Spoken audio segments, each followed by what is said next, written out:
যুক্তরাষ্ট্রের সঙ্গে ইরানের সংঘাত এবং মধ্যপ্রাচ্যে চরম উত্তেজনা। প্রথম দেখায় মনে হতে পারে এর প্রভাব হয়তো কেবল তেলের বাজার কিংবা নৌ পরিবহন রুটেই সীমাবদ্ধ, কিন্তু ভূরাজনীতির হিসাব নিকাশ বলছে ভিন্ন কথা। মধ্যপ্রাচ্যের এই আগুনের আঁচ লেগেছে আফ্রিকা মহাদেশেও। একদিকে যেমন তৈরি হয়েছে বড় অর্থনৈতিক ও নিরাপত্তা ঝুঁকি, অন্যদিকে আফ্রিকার দেশগুলোর সামনে খুলে গেছে কৌশলগত স্বায়ত্তশাসনের পথ। কিন্তু কিভাবে মধ্যপ্রাচ্যের এই সংকট আফ্রিকার ভূরাজনীতিকে সম্পূর্ণ বদলে দিচ্ছে, আল জাজিরার প্রতিবেদনের আলোকে চলুন জেনে নেই।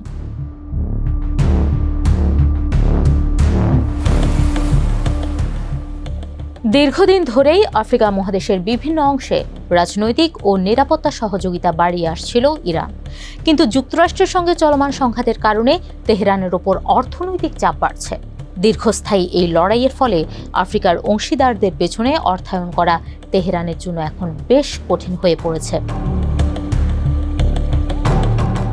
তবে ইরান পিছিয়ে পড়া মানেই আফ্রিকায় বিদেশি হস্তক্ষেপ কমে যাওয়া নয়, বরং তৈরি হওয়া এই শূন্যতা পূরণে দ্রুত মাঠে নেমেছে রাশিয়া এবং তুরস্কের মতো দেশগুলো। মস্কো তাদের আফ্রিকা কর্পসের মাধ্যমে সামরিক সহযোগিতা ও অস্ত্র চুক্তি বাড়াচ্ছে, আর আঙ্কারা প্রভাব বিস্তার করছে ড্রোন প্রযুক্তি, সামরিক প্রশিক্ষণ ও কূটনৈতিক তৎপরতার মাধ্যমে। ফলে আফ্রিকায় প্রভাব বিস্তারের বৈশ্বিক প্রতিযোগিতা এখন আরও তীব্র।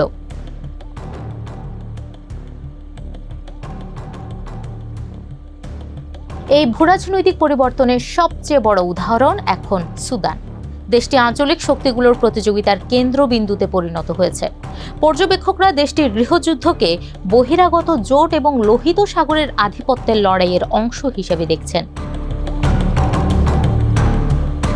অনেকে আশা করেছিলেন যুক্তরাষ্ট্র ইরান সংকটের মুখে এই অঞ্চলে বৈশ্বিক মনোযোগ বাড়ায় হয়তো সৌদি আরব এবং সংযুক্ত আরব আমিরাত কাছাকাছি আসবে এবং সুদানের ওপর চাপ কমাবে, কিন্তু বাস্তবে তা ঘটেনি। বরং সুদান এবং লোহিত সাগর নিয়ে সৌদি আরব এবং সংযুক্ত আরব আমিরাতের দ্বিপাক্ষিক প্রতিদ্বন্দ্বিতা আরও গভীর হয়েছে।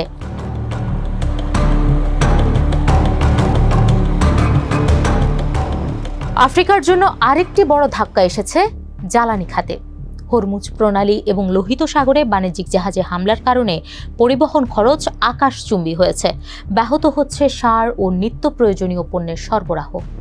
এখানেই আফ্রিকার একটি বড় কাঠামোগত দুর্বলতা সামনে এসেছে। আফ্রিকা মহাদেশ প্রচুর অপরিশোধিত তেল উৎপাদন করলেও নিজেদের ব্যবহারের জন্য তাদের শোধিত পেট্রোলিয়াম আমদানি করতে হয় বাইরের দেশ থেকে। আর এই দুর্বলতা কাটাতে এখন মরিয়া আফ্রিকার নীতি নির্ধারকরা। উদাহরণ হিসেবে নাইজেরিয়ার ড্যাঙ্গোটে রিফাইনারির কথা বলা যায়।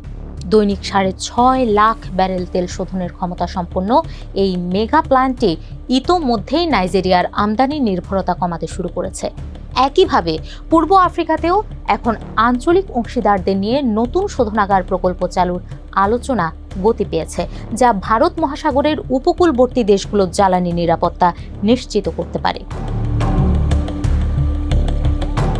বিশ্লেষকরা বলছেন, যুক্তরাষ্ট্রের সঙ্গে ইরানের এই সংঘাত আফ্রিকার জন্য কেবলই একটি দুর্যোগ নয়, এটি একটি সুযোগও।